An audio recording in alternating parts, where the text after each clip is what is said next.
नमस्ते, मेरा नाम है दीपक कनगुरिया और स्वागत है आपका हमारे show let a millennial ask में। बीते 2 महीने हिंदुस्तान के लिए किसी भयावह सपने की तरह थे। हम सब ने अपनों की सांसें छूटती देखी, उम्मीदों को टूटता देखा और इस सब के लिए कौन ज़िम्मेदार थे, कौन-सी संस्थाएँ ज़िम्मेदार थीं, इस सब की जाँच-पड़ताल के लिए और उन सब की अकाउंटेबिलिटी फिक्स करने के लिए और क्या सही सवाल पूछे जाने चाहिए थे, अगर एक हिंडसाइट सिंहावलोकन की दृष्टि से देखें, तो उस पर बातचीत की जानी बहुत ज़रूरी है, अपरिहार्य है, लोकतंत्र का तकाज़ा है। और उसी पर बातचीत करने के लिए आज मेरे साथ बहुत ही खास मेहमान हैं। मेरे साथ हैं कार्तिकेय बत्रा जी। बहुत-बहुत शुक्रिया आपका इस कार्यक्रम में, आपने हमें समय दिया। अ, कार्तिकेय बत्रा जी को आप ललन टॉप और रिपब्लिक इंडिया में बहुत सारे अलग-अलग प्लेटफ़ॉर्म्स पर आप उनको देखते रहे हैं। वो यूनिवर्सिटी ऑफ मैरीलैंड से इस वक़्त इकोनॉमिक्स में पीएचडी कर रहे हैं और हार्वर्ड के एक कार्यक्रम से भी उनका जुड़ाव रहा है, तो बहुत-बहुत शुक्रिया। कई दशक पीछे चलते हैं, 1957 में एक फ़िल्म आई थी प्यासा। साहिर लुधियानवी ने लिखा था, मोहम्मद रफ़ी ने गाया था, अभिनीत थे गुरदत्त। और उस गाने के आखिरी बोल थे कि जरा मुल्क के रहबरों को बुलाओ, ये कूची ये गलियाँ ये मंज़र दिखाओ, जिन्हें नाज़ है हिंद पर उनको लाओ, जिन्हें नाज़ है हिंद पर वो कहाँ हैं। क्या ऐसी बात थी कि हमारी राज्य सरकार में और केंद्र सरकार में कोई समन्वय नहीं था? गवर्नेंस का स्ट्रक्चर, हालाँकि एक तो एक टर्म पर इतना स्कॉलरशिप काम के बाद भी टर्म आज भी एनिग्मा ही है, फिर भी गवर्नेंस पूरी तरह से गायब थी। कोई कोहेरेंसी, कोई कंसिस्टेंसी समन्वय की बात नहीं थी। हमने बस इतना देखा कि उनका ट्विटर वॉर चल रहा था। हमें हेमंत सोरेन का एपिसोड याद है, हमें अरविंद केजरीवाल का एपिसोड याद है, हमें अशोक गहलोत का एपिसोड याद है और ट्विटर उनकी बैटलफील्ड बन गया था। तो क्या हमारी सरकारों में कैपेसिटी नहीं थी? उनके पास वो तत्परता, उनके पास वो कौशलता, वो दक्षता नहीं थी या उनके पास विल पावर नहीं थी, इच्छा शक्ति नहीं थी? क्या ऐसा था कि गवर्नेंस का स्ट्रक्चर पूरी तरह गायब था? आपने पहली बात तो धन्यवाद आमंत्रण के लिए। आपने कहा कि जिनको नाज है जी। वो ही अब कहीं ना कहीं हमारे लिए मुसीबत बनती जा रही है। एक जो फॉल्स सेंस ऑफ प्राइड हमारे अंदर डाला जा रहा है कि भैया हम इंडिया में तो हर्ड इम्यूनिटी आ गई, इंडिया ने कोरोना को हरा दिया, या हमें अभी वैक्सीन आराम आराम से कर लेंगे, कोई बात नहीं। गार्ड डाउन कर दिया हमने। पहली वेव के बाद हमें लगा कि काम खत्म हो गया, ये आना था चला गया, हमारी इम्यूनिटी ज्यादा है, हम इंडिया में है तो यहाँ तो वैसे इम्यूनिटी ज्यादा होती है लोगों की, तो कोई प्रॉब्लम नहीं आएगी, कोई बात नहीं। तो जो भी एक्सपर्ट फरवरी मार्च में बोल रहे थे कि नहीं नहीं ध्यान रखिए ध्यान रखिए, कुछ नहीं सुना गया। केंद्र सरकार की भी गलती है, राज्य सरकार की भी गलती है, लोगों की भी गलती है कि जब छूट मिली तो हम लोगों ने भी जाके बड़ी बड़ी पार्टियां, बड़ी बड़ी शादियां कर मतलब का आयोजन करना शुरू कर दिया। लेकिन उसमें ऐसी चीजों को रोकने के लिए तो सरकार चुनते हैं ना हम, कि भाई देखो आप दीपक आप हो, आप कोई ऐसा काम कर रहे हो जिससे आपको फायदा हो रहा हो लेकिन सामने वाले को नुकसान हो रहा हो, तो सरकार का काम यही है ना कि आपको वो उस काम से रोके। यदि आपका अपना फायदा हो रहा हो, किसी का नुकसान ना हो रहा हो, सरकार कुछ नहीं बोलेगी आपको। ठीक बोल रहा हूं? तो अगर आप ऐसा कोई काम करें जो आपके हित में हो, यानी कि आप बाहर जा रहे हैं, बड़े बड़े समूह का आयोजन कर रहे हैं, तो आपको कौन रोकेगा? सरकार रोकेगी ना। तो ये समन्वय टूटा बहुत कारणों की वजह से। और जो राज्य टेस्टिंग कर रहे थे, जिनके यहां से आंकड़े आ रहे थे, उनका मजाक बनाया जा रहा था कि भाई कोविड सिर्फ तुम्हारे राज्य में ही है, बाकी पूरे भारत में खत्म हो गया है। आज देखिए वो राज्य सबसे अच्छी पोजीशन में है इस समय, क्योंकि उन्होंने बराबर टेस्टिंग करते रहे। वो उन्होंने बीमारी का, गलती सबकी है लेकिन कुछ की कम है, कुछ की ज्यादा है। तो जब केंद्र सरकार ने गार्ड डाउन किया, राज्य सरकारों ने गार्ड डाउन किया, तो एक ऐसा माहौल बन गया कि सब नॉर्मल हो गया है। और ये वायरस ऐसे बिहेवियर की ताक में रहता है कि आप गार्ड डाउन करिए, मैं बताता हूं फिर आपको। और ये हुआ है। और फिर जब वो आया तो हमारी जो स्वास्थ्य प्रणाली थी, वो तो आप जानते कुछ खास पुख्ता तो है नहीं, और ग्रामीण इलाकों में तो खासकर कुछ खास पुख्ता है नहीं। अच्छा, साथ में चुनाव भी है, साथ में इसका भी एक एंगल है। तो जब राजनेता बिना मास्क वगैरह के, और केंद्र सरकार के राजनेता, बड़े बड़े नेता जिनकी तरफ लोग देखते हैं, बिना मास्क के बात कर रहे हैं, ऐसा दिखा रहे हैं कि सब नॉर्मल है, तो लोग जिनको फॉलो करते हैं, जैसे आप इन्फ्लुएंसर हैं, कल को आप कुछ ऐसा करेंगे अटपटा तो लोग आपको फॉलो करना शुरू कर देंगे, उनको लगेगा दीपक भाई कर रहे हैं तो इसमें कुछ सही ही होगा। सोचिए मोदी तो किस लेवल के, और प्रधानमंत्री मोदी और हमारे जो गृह मंत्री हैं वो तो किस लेवल के इन्फ्लुएंसर्स हैं। यही अगर वो मास्क पहन के बोलते कि सावधानी बरतिए तो एकदम उल्टा प्रभाव पड़ता उसका। जी मैं इसमें जी, एक बात ऑप्टिक्स समझना एंड मैसेजिंग, सिंबोलिज्म, कुछ भी बोल सकते हैं इसका। जी, मैं इसमें एक बात आपसे समझना चाह रहा हूँ। जब भी ये तर्क आता है कि केंद्र सरकार में वैक्सीन की, चाहे वो उसकी सप्लाई चेन की बातचीत हो, चाहे वो ऑक्सीजन सप्लाई की बातचीत हो, हालांकि उस पर मैं अलग सवाल रखूंगा, फिर भी एक डिफेंस बार बार आता है सेंट्रल गवर्नमेंट का कि health is a state subject. तो आप इस तर्क को कितना मजबूत मानते हैं कि ठीक है कॉन्स्टिट्यूशनली तो वो है, लेकिन जब सुविधाजनक हो, जब वैक्सीन डिप्लोमेसी, तमाम तर्क को कितना मजबूत मानते हैं? तो आयुष्मान भारत पर हटा दीजिए, है ना। आयुष्मान भारत तो केंद्र की स्कीम है ना। ये तर्क गलत है, ये तर्क सही भी है और गलत भी है। कैसे सही है? क्योंकि सही में स्वास्थ्य जो है वो एक स्टेट सब्जेक्ट है, लेकिन एक नेशनल इमरजेंसी में पिछले साल जब आपने सारी कमान अपने हाथ में ले ली थी, लॉकडाउन लगवाया, फिर आपने राज्य को बोला कि अब आप देख के बताइए, उसके बाद वैक्सीनेशन की पूरे प्रोसेस में क्या कंपनियों को से स्टेट्स डील कर रहे थे या सेंटर डील कर रहा था? भारत बायोटेक हो गया, सीरम हो गया, केंद्र सरकार डील कर रही थी ना। और लॉजिकल भी है, अगर आपके घर के 5 लोग, 5 अलग अलग लोग अगर सेम दुकान पर जाकर सेम आइटम पर बोली लगाएंगे तो नुकसान तो आप पांचों का है ना।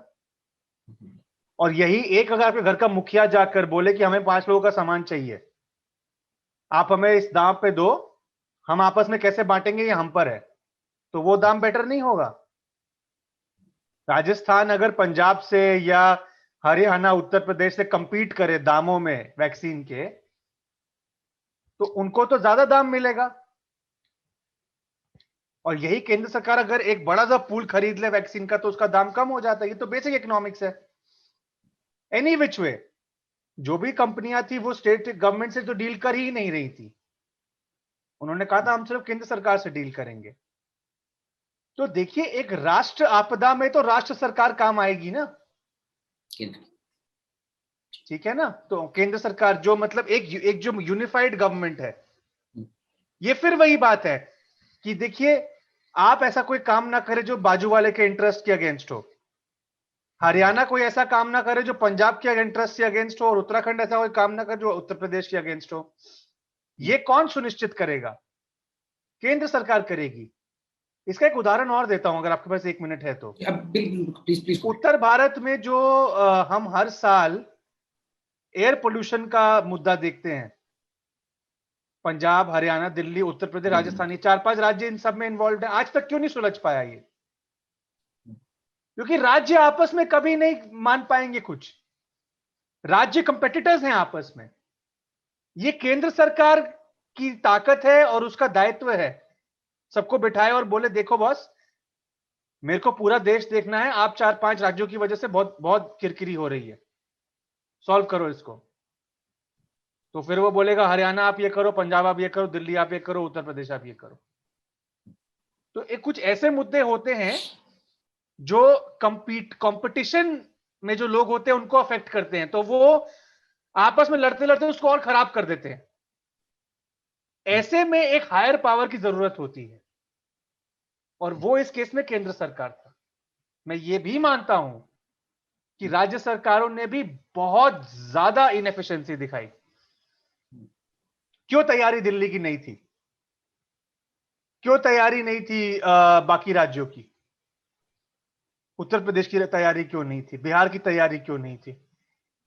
राजस्थान, पंजाब, मध्य प्रदेश, कोई भी राज्य ले लीजिए आप। हालांकि ज्यादातर हमने जो क्राइसिस देखा है वो उत्तर प्रदेश और बिहार से ही छवियां आई हैं, लेकिन क्राइसिस हर जगह था, कहीं कम था कहीं ज्यादा था। गुजरात जहां से इंफॉर्मेशन ही बाहर निकल के नहीं आई, ऐसा बोला जा रहा है। ठीक है, तो ये हर हर स्तर पर गलतियां हैं, लेकिन अब बात यह है कि किसकी क्या गलती है और कितनी मात्रा में गलती है, ये फिक्स करना है हमको। राज्य सरकारों की ये जिम्मेदारी थी कि सही मात्रा में हॉस्पिटल बेड्स, आईसीयू, ऑक्सीजन, ये सब वो करते, उसमें वो विफल रहे। तो ये उनकी विफलता केंद्र सरकार की थी कि गार्ड डाउन नहीं होने देते, मैसेजिंग कंटिन्यू करते कि नहीं अभी कोविड नहीं गया है। सबसे बढ़िया साइंटिस्ट केंद्र सरकार के पास है ना, राज्य पूरा सरकारों ICMR के आपके पास तो कंट्रोल में नहीं आता है। है।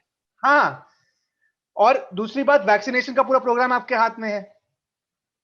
तो अलग अलग स्तरों पे गलतियां थी। सॉरी, बहुत लंबा आंसर था इसका, क्योंकि सवाल भी बहुत बिल्कुल ब्रॉड। बिल्कुल बिल्कुल बिल्कुल हमारे समय की कोई इसमें नहीं। बताइए एक बताइए। एक मुझे अब गवर्नमेंट से शिफ्ट करके, मैं चूंकि इंस्टीट्यूशंस की बात थी, तो मैं एक ऐसे इंस्टीट्यूशन पर जाना चाहता हूँ, जुडिशरी। मैं बीते दिनों प्रोफेसर प्रताप भानु मेहता से बातचीत में था, और उन्होंने एक बात टिप्पणी कही थी कि हमारी जुडिशरी जुडिशियल बार्बेरिज्म की तरफ जा रही है। हालांकि बहुत सख्त टिप्पणी थी, लेकिन उन्होंने कुछ सोच समझ के कहा होगा। बीते दिनों से हमने जिस तरह से जुडिशरी का एक नया रोल देखा, जिसमें वो डायरेक्ट पॉलिसी मेकिंग में पार्टिसिपेट कर रहे हैं, जिसमें करके ऑक्सीजन यहाँ लेकर आइए, इलाहाबाद हाईकोर्ट ने लॉकडाउन वाला पॉलिसी करा, फिर वो सुप्रीम कोर्ट स्टे लगाया। तो इस पर दो ध्रुव थे, पर मैं इस पर आपका ओपिनियन, आपका पक्ष जानना चाहता हूँ। एक ध्रुव मानता है कार्तिकेय जी कि ये जुडिशरी ने अपनी जुडिशियल एक्टिविज्म को ओवरआर्च किया है, ये इसने जो पॉलिसी मेकिंग का डिसीजन था, जो चुनी हुई सरकारों के चुनिंदा नुमाइंदों का काम था, उनकी पावर अपने हाथ में ले ली कुछ जजेस ने जो अनइलेक्टेड है ऑब्वियसली। या एक धड़ा ये मानता है कि नहीं, ये जरूरी था क्योंकि सरकार पूरी तरह से नदारद थी, संस्थाएं पूरी तरह से नदारद थी, हमारे हुक्मरान कहीं नहीं थे, विधायक, संसद वगैरह, इसलिए जुडिशरी को अपना ये रोल प्ले करना पड़ा। तो आप इस जुडिशियल एक्टिविज्म को किस तरह देखते हैं सर? अगर जुडिशियल एक्टिविज्म ना होता तो आज भाजपा की सरकार ना होती, पहली बात तो। यूपीए के दौरान जो जुडिशियल एक्टिविज्म था आज के बनिस्बत वो बहुत ज्यादा था। आप जाइए यूपीए के समय में, जाइए कोला लोकेशन, 2G स्कैम, जब लाइसेंस कैंसिल कर दिए सर सुप्रीम कोर्ट ने, जुडिशियल एक्टिविज्म रहा है। इस सरकार में उल्टा कम रहा है, और जो इस बार हुआ वो मेरे हिसाब से देरी से हुआ। इसमें तो मैं जुडिशरी की ये गलती मानता हूं कि अगर जो कदम आपने अप्रैल मई में लिए वो आप फरवरी मार्च में नहीं ले सकते थे क्या? जब तक चुनाव चल रहे थे तब तक जुडिशरी कुछ नहीं बोला, हालांकि वेव तो चल पड़ी थी उस समय भी। और जैसे ही चुनाव खत्म हुए तो जुडिशरी भी बोलने लग गया, इलेक्शन कमीशन भी बोलने लग गया कि काउंटिंग में हम बहुत सख्ती बरतेंगे कोविड के लिए। वैसे आप भैया जो चुनाव कराना था वो तो करा दिया आपने, तब तो आप कुछ नहीं बोले। संस्थानों में इन जनरल डिजेनरेशन आया है, और ये बात सब मानते हैं, माननी भी चाहिए, चिंता का विषय है। मैं दो संस्थाओं की तरफ जाऊंगा, उससे पहले मैं एक विषय पर आपकी टिप्पणी लेना चाहता हूं, क्योंकि ये मैं अपने हर गेस्ट से जो सीरीज में करता हूं पूछता हूं। क्या आपको लगता है कार्तिकेय जी कि भारत ने पहली कोविड वेव को अच्छी तरह डील किया? मैं कहीं भी पढ़ रहा था एक ट्वीट में कि no one shows as much solidarity as the rich. तो पहली जो वेव थी उसका चूंकि इम्पैक्ट इस मिडिल क्लास या अर्बन अपर मिडिल क्लास, जो आप एक इंटरव्यू में बतला भी रहे थे किसी में कि उसको इफेक्ट नहीं करता है, वो प्राइवेट बक्स को यूज करता है, उसको नहीं पड़ा, इसलिए वो उसका में इतना इम्पैक्ट नहीं दिखता। और उसको कवर भी इस तरह किया गया कि देखिए ये हुआ तो बुरा है कि 14 करोड़ मजदूरों में से करोड़ों मजदूर पैदल चलने के लिए मजबूर हो गए, कई पानी की कमी से मर गए, कई ट्रेनों से कटकर मर गए, लेकिन ये जरूरी था। तो आप क्या देखते हैं कि मैं सॉरी, आपके पुराने सवाल पे एक और आपने अभी उदाहरण दे दिया। जी जी जी। पिछले साल सरकार को पूछा कोर्ट ने कि मजदूरों का क्या सिचुएशन है, सरकार ने एफिडेविट लिख के दे दिया कोई मजदूर सड़क पे नहीं है सर, और सुप्रीम कोर्ट ने मान ली बात। आप मान सकते हैं कि सबके सामने है, मीडिया दिखा रहा है, लोग देख रहे हैं, मेरे जैसे लोगों ने जाके राशन बांटा है लोगों को, हमको दिख रहा है कि लोग चल रहे हैं सड़क पे। सुप्रीम कोर्ट को जाके सरकार एक दे देती है एफिडेविट कि देखिए ऐसा कुछ नहीं हो रहा, सुप्रीम कोर्ट मान जाता है। और एक समय था 2011-12 का जब सुप्रीम कोर्ट गुस्से में आके 122 लाइसेंस कैंसिल कर देता था। ये फर्क है। सॉरी, आपका सवाल पूरा करिए। हाँ, जो मैं ये आपसे जानना चाह रहा था कि फर्स्ट वेव का आपका क्या ओपिनियन है? क्या वो लॉकडाउन लगा करके स्टेट लॉकडाउन को सही डील किया, या वो चूंकि उसके जो इनको फर्क पड़ रहा था वो ट्विटर पे नहीं है, इसलिए उनकी समस्या को हम देखते नहीं और हम कह देते कि नहीं नहीं जरूरी था, चाहे को झेलना पड़ा? नहीं, 2-3 कारण है फर्स्ट और सेकंड वेव में जो फर्क है। पहली बात तो सेकंड वेव मेडिकली ज्यादा खतरनाक थी, क्योंकि जो वायरस है वो म्यूटेट कर गया था, तो उसकी जो संक्रमण फैलने की शक्ति थी वो बढ़ गई थी। तो ये बात हमें माननी पड़ेगी, ठीक है। दूसरी बात कि पहली वेव में जो लॉकडाउन लगा उसका तरीका जो भी हो, उसका असर पॉजिटिव रहा। कि क्या असर रहा? हमें समय मिल गया अपनी कैपेसिटी बढ़ाने का। तो जब आई वेव पहली बात तो वो लिमिटेड वेव आई थी, कि बहुत बड़ी वेव नहीं थी, और ये हमने हर देश में देखा, दूसरी वेव पहली वेव से ज्यादा खतरनाक होती है। ठीक है, तो पहली वेव में वायरस का जो स्वरूप था वो कम घातक था, लॉकडाउन आपने लगाया हुआ था, लोगों में अभी भी भय बना हुआ था, और हाँ ये बात भी सही है, गांव तक वायरस पहुंचा नहीं था, शहरों में ही था सिर्फ, तो वो उसको दबा लिया गया, और अच्छा किया हमने जो भी किया, मतलब वो एक विजय मानी जाएगी।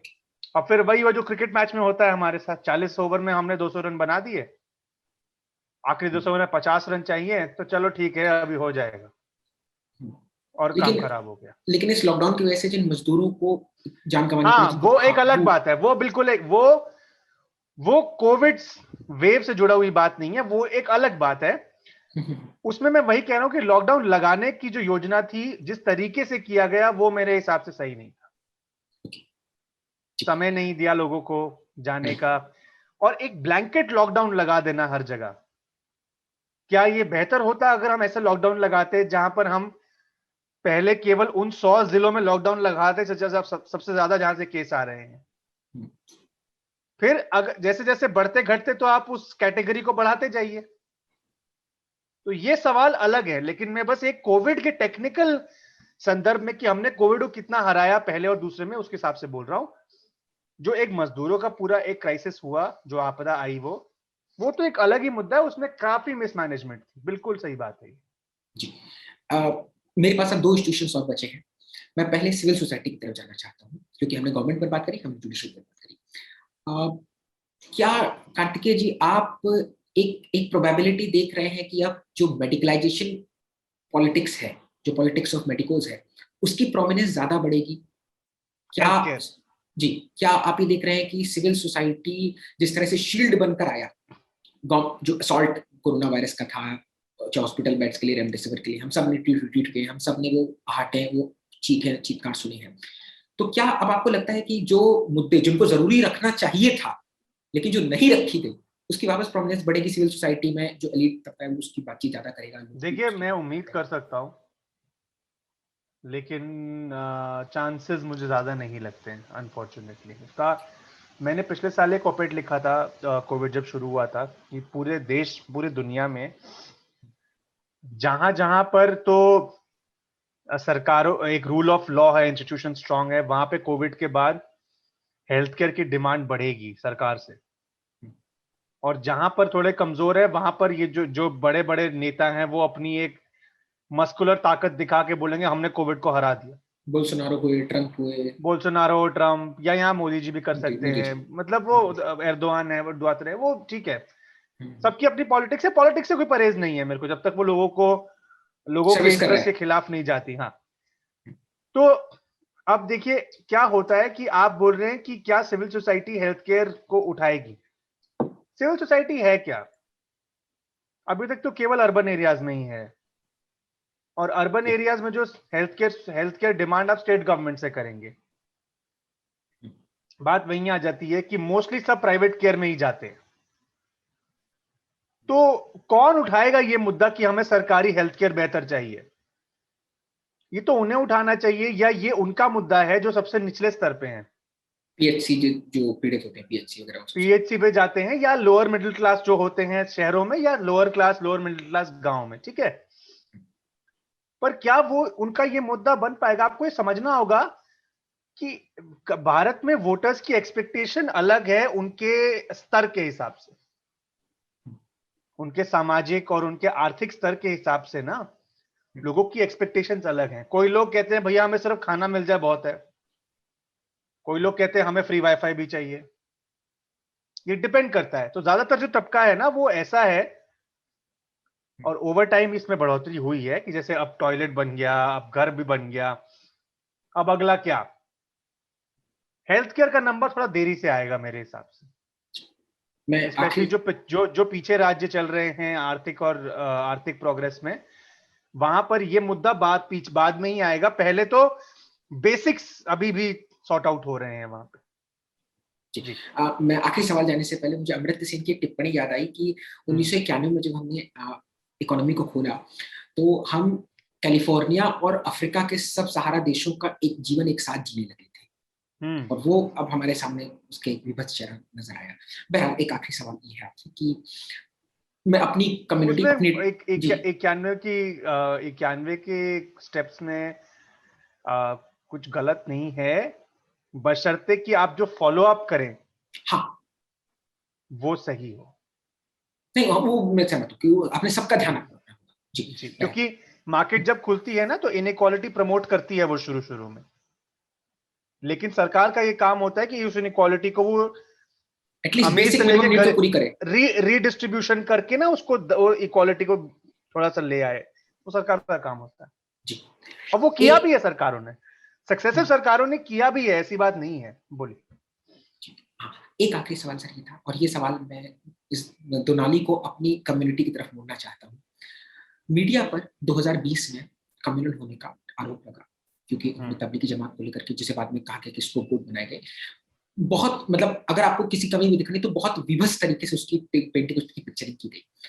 आप इसका एनालिसिस कैसे करते हैं कि 2021 में जिस तरह जो मीडिया का अलग अलग सेक्शंस की रिपोर्टिंग रही है, तो 2020 और 2021 के मुकाबले में कोरोना पर मीडिया की जो रिपोर्टिंग रही वो किस तरह की रही 21 और 20 रिएक्टिव, में? वेरी रिएक्टिव, रिएक्ट किया मीडिया ने।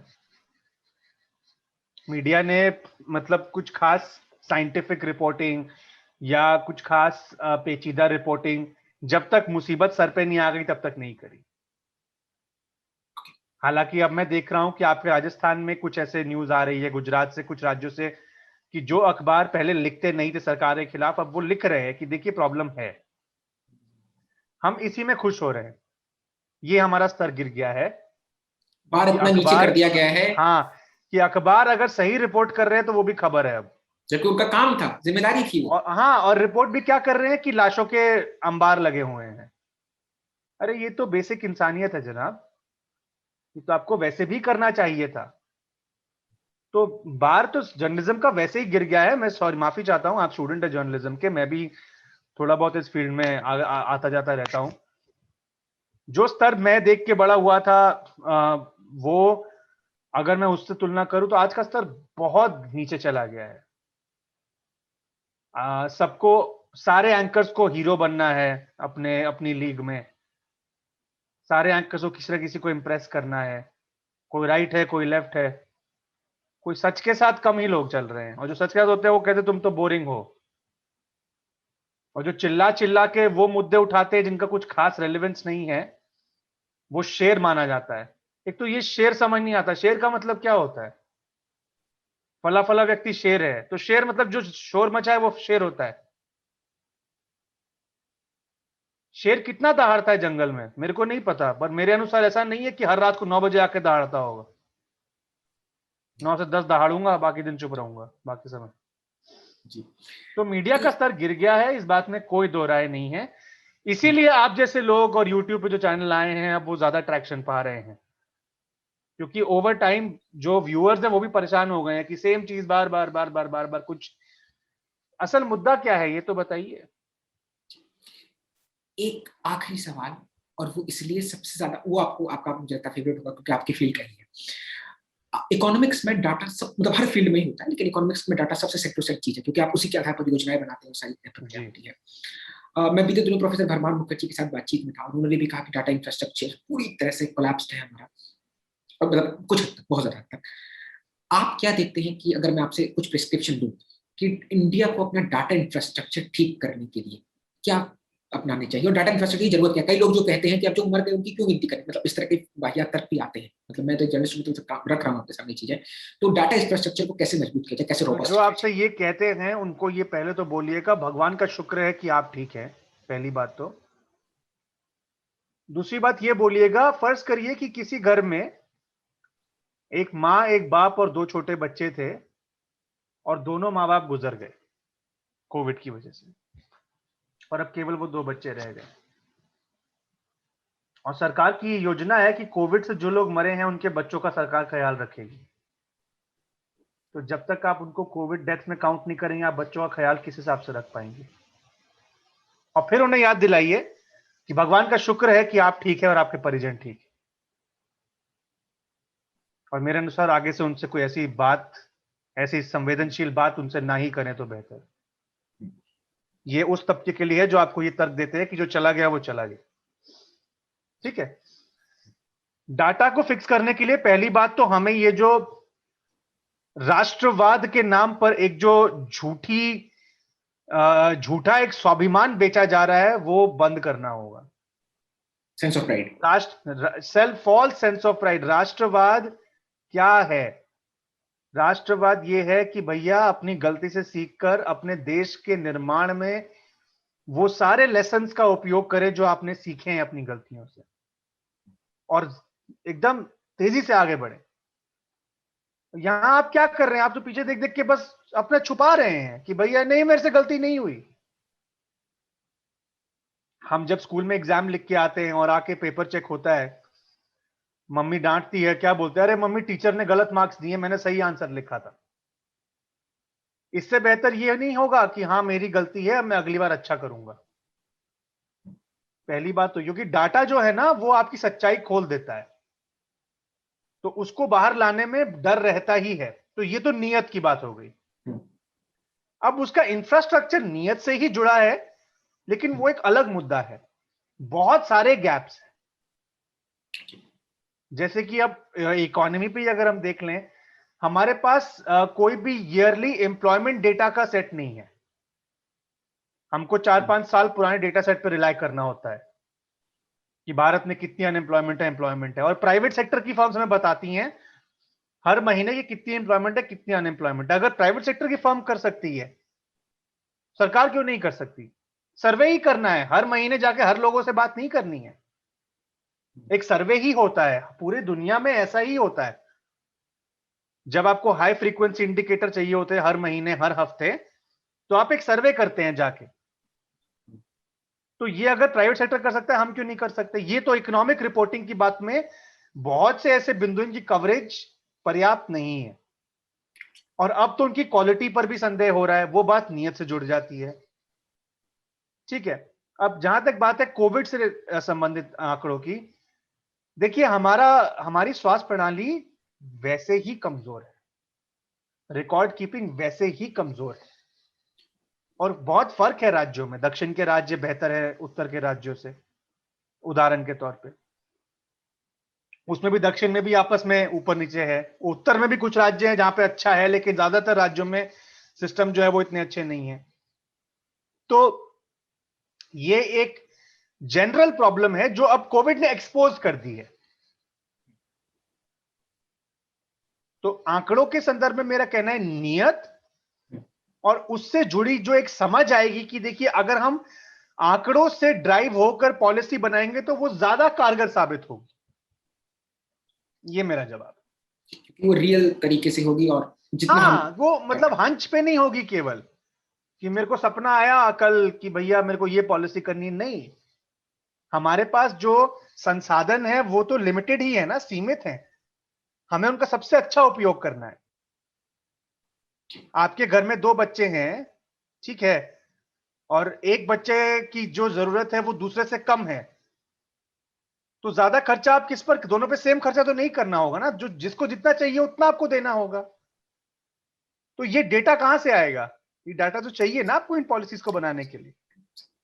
मैं आखिरी बात से ऐड करूंगा, क्योंकि मैं अभी मुझे अचानक याद आया, भारत में जो जाति की आखिरी जनगणना हुई थी वो 1931 में हुई थी। उसके बाद 1947 में विभाजन हो गया, 89 में हमने, अगस्त 1990 में हमने वो पॉलिसी सारी कुछ लाई, सब कुछ हुआ, लेकिन अभी तक जाति की जनगणना नहीं हुई है। जबकि कम से कम आपके पास योजना तो हो कि कैसे आप किस जाति को आगे बढ़ाएंगे। तो ऐसी कई और मेरे ख्याल से 11-12 में SECC हुआ था। हाँ, उसका करोड़ों रुपए पैसा वो तो डूब ही गया था, और वो डेटा हमारे को दिया नहीं गया।